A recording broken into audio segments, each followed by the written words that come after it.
Yo, welcome back to another video. This is video 7, which out of was probably gonna be 10 or more. But anyways, big day, y'all.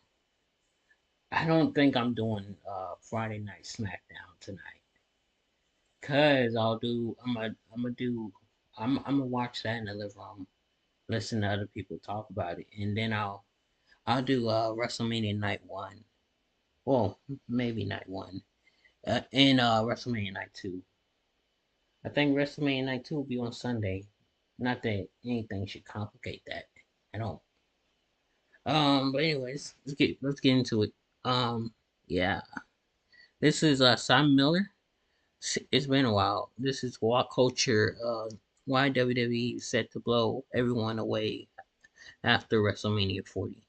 Hello, my friends. Welcome back to WrestleMania 40 weekend. And of course, we're in Philadelphia. Now, look, we've gone to the Rocky statue. I said this on the other video. Look, it's cool, right? I love Rocky. It's one of my favorite films. The steps are better. They just are. Because obviously, that came out because of the success of Rocky, whereas the steps were just steps, and they kind of got this myth about them. I don't know what that means. But it is cool to be here. Like, I'm hoping from now on, WrestleMania just goes to locations. They're in, what, Minneapolis next year. There ain't no movie iconic situations there, but no, it is cool. I do appreciate it. But we're actually going to look past WrestleMania 40 at the moment, because one of the things I think WWE has done a tremendous job of in building to WrestleMania 40 is also going, well, what are we going to do after the fact? Of course, we want storylines to peak and we want championships to change hands. When we get to that Raw after WrestleMania, I mean, we need that. Is that for me? Was that? Hello, my friend. There you go. I said to Phil, I just wanted one person to make a noise. And literally, it's one person. Just one person. He'll see this afterwards. It's a little bit like everyone's going to be looking at him, going, what's this strange guy? But I appreciate him, and that's all that matters. But no, you will remember if you're a long-term WWE fan, right? You got to, the Raw after WrestleMania has been hit and miss. Last year's was, what the hell was going on?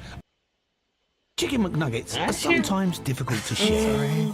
But for a limited time, 6 are just $2.49. I learned more about the WrestleMania matches so maybe you don't have to. While playing the 2K24 What causes sensitive teeth? Did you know the most common causes of sensitive teeth are gum problems and weakened enamel? I recommend Triple Action Sensodyne Sensitivity Gum and Enamel 3 actions in 1 toothpaste. Yes, the editing. I actually think the Raw after WrestleMania this year is going to be massive. I think there's going to be debuts. I think there's going to be surprises because, of course, they don't do that anymore. We don't get into the April-May calendar window and all of a sudden you're like, oh man, it's so hard to watch, it's so dire, it's so boring, which was the way. You could literally see graphs where it would peak for WrestleMania, then everything else would just be not boring, but they'd just be waiting for the next pay-per-view premium live event, or even sometimes dragging it out to SummerSlam. Now, because they are trying to make every single PLE feel good, like Backlash is the next pay-per-view. That's in France. So that's going to have a magic to it. Could even do a big Baron Corbin push. They love him in France, so we should do that. So I actually think that coming out of WrestleMania 40, there's going to be loads to be excited about. For example, do I believe that Cody Rhodes is going to be the WWE Super Duper Champion? I do. So then we have to figure out, well, who the hell is his first contender is going to be? Now, I don't think it's going to be The Rock. But I do believe over this weekend that we are going to plant the seeds to let everybody know, I've said this on another video, SummerSlam, Survivor Series, next year's Mania, Royal Rumble, who knows, that The Rock and Cody Rhodes is something that we have set up for. So even though we're not going to have a defined date, that'll be in your brain, it'll be in your Tootsie Toes, it'll be in your tum-tum, you can be excited about that. If Roman loses his championship, everyone is saying he's going to be taking a massive hiatus anyway. Now, I have no problem with this. People seem to get mad about that. Who knows the reasons why, slap your head, but, you know, he can do whatever the hell he wants. He's established himself as a superstar.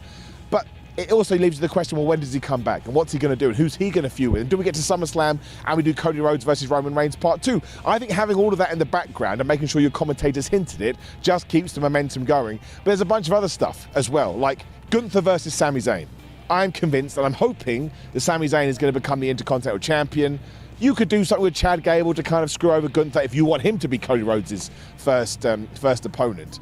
But you know, I believe this, I could be wrong, right? I double checked it, but sometimes I get these things incorrect. Soon after WrestleMania, WWE is going to Montreal. We all remember what happened at Elimination Chamber 2023. Sami Zayn has come out and said that even though it's storyline, there was a real part of him that felt terrible about all that because he did want to live up to the expectations of his friends and family. If he walks in to Montreal, his hometown, in a place that goes absolutely crazy for him, as the Intercontinental Champion, screw what happened at Elimination Chamber 2023, all those moments and love and feelings will come crashing back, and then you could probably use that to get Sami Zayn back to where he was. So that's another thing that we can do. Something else that I would do, Rhea Ripley versus Becky Lynch. I would keep the title on Rhea Ripley. Then Becky Lynch could come out, she's having a crisis of confidence. Not only is that going to turn Rhea into a bigger superstar than she already is, but it's a story to continue things on after the fact. So that could main event Backlash in France. I can't remember what the current schedule is. I mean, you could do something like Clash at the Castle, I don't know, but I think it's massively, massively important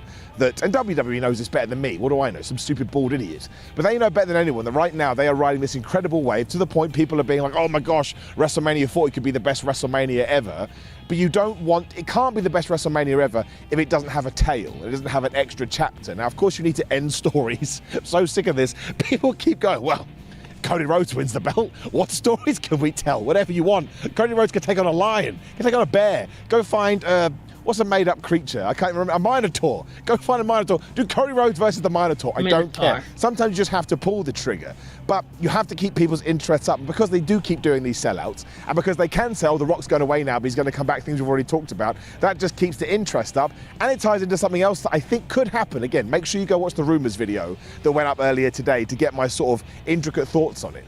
But if you can do something crazy with a Money in the Bank cash-in featuring Drew McIntyre and Seth Rollins and CM Punk and, of course, Damian Priest, knowing that we're going to Clash at the Castle, which is happening in Scotland, then all of a sudden you've got a brand new story for Drew as well, which I think is so exciting. Maybe he wins the belt, and maybe Drew, I keep getting the names wrong, maybe Damian takes it off him right away, and then you do the couple of months until we get to the north of the border, back in the UK, and the main event can be Drew McIntyre, who will be a pseudo babyface on that evening, and you can have Damian Priest, who will be a pseudo heel. It doesn't matter if Damian Priest loses the title after 2 months. I would say there was a time, especially when he was Punishment Martinez in Ring of Honor.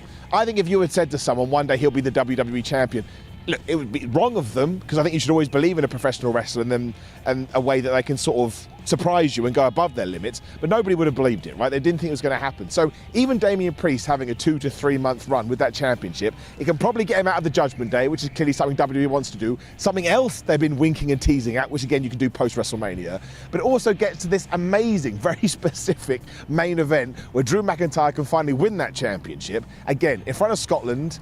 I don't want to be that guy. Wales is not his home country. I know last year's or 2 years ago, Clash at the Castle, we pretended that was the case. He is Scottish. But then as soon as he has won that belt, he can go back to America or wherever else we go, and he goes back to being a heel. So everyone has always said that his new character is based on what Bret Hart did in 1997, or at least there's inspirations from that. This is the ultimate way to tap into that. So I can keep doing this. There's so many other things.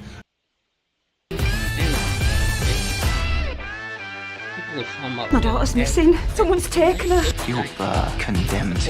Yes, Again. No, right? That we certainly can do. And I think if we don't do that, WWE would be doing a disservice to itself.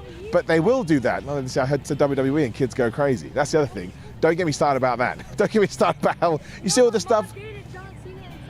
Your mum dated John Cena in 7th grade. Man, I mean, I'd love to come and interview you, but that's definitely against YouTube rules. But just tell me, what's your first name? Oscar, there we go. Oscar, story, breaking news. Put that on the headline. Thanks, Oscar, man. I appreciate it.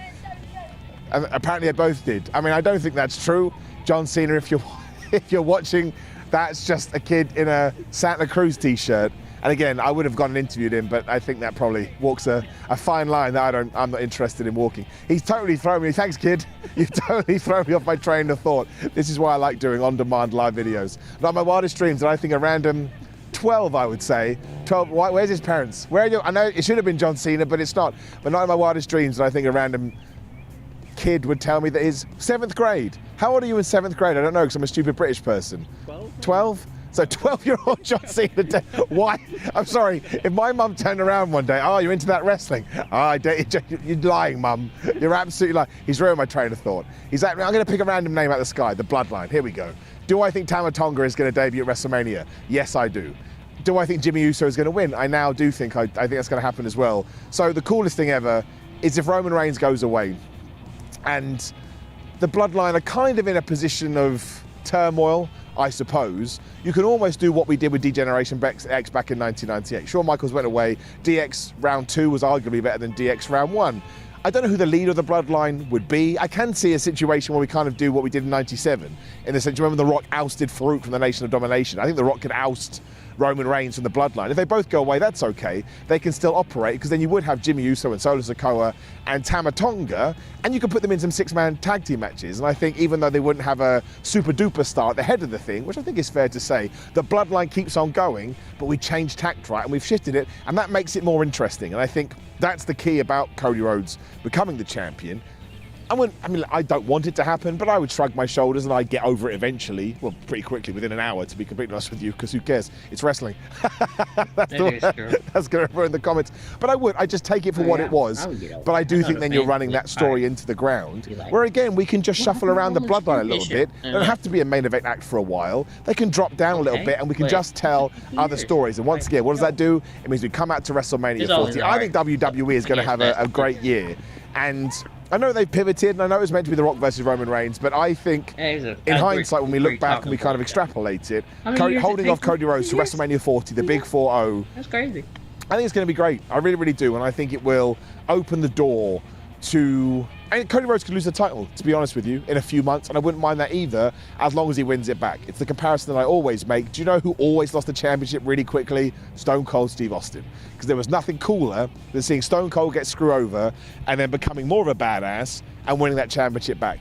I know Cody Rhodes is a different character, but the same recipe and the same sauce is still there. So I am very, very pumped about what WWE can do. I don't think all of a sudden the attendance figures or ratings are going to go down. They'll dip a little bit because, of course, it peaks at WrestleMania. But I think they put all these things in place. It just goes to show they are thinking down the line. They're thinking down the line. And just to tie in about what we're dealing with here today, Sylvester Stallone didn't do that with the Rocky movies. I think Rocky, obviously, Rocky 2 probably. Rocky 3 is brilliant, but I think that kind of came out of nowhere. Rocky 4 is the greatest movie ever, but then you get to Rocky 5 and it makes no sense. He shouldn't have made Rocky 5. That's a bad movie. Even Sylvester Stallone has said it's a bad movie. Rocky Balboa is okay, and the Creed series I enjoy, but obviously Sly's all mad about that because he got kicked out of the last one. Which just goes to show you have to pre-plan. I just know who plays like the video. Unlike the kid, John Cena's fake son. They should have pre-planned, and then I don't know what I'm talking about. Like the video. Alright. Thank y'all for watching. SmackDown's tonight. WrestleMania Night 1 and Night 2 are Saturday and Sunday. Monday Night Raw is Monday. Hence the title.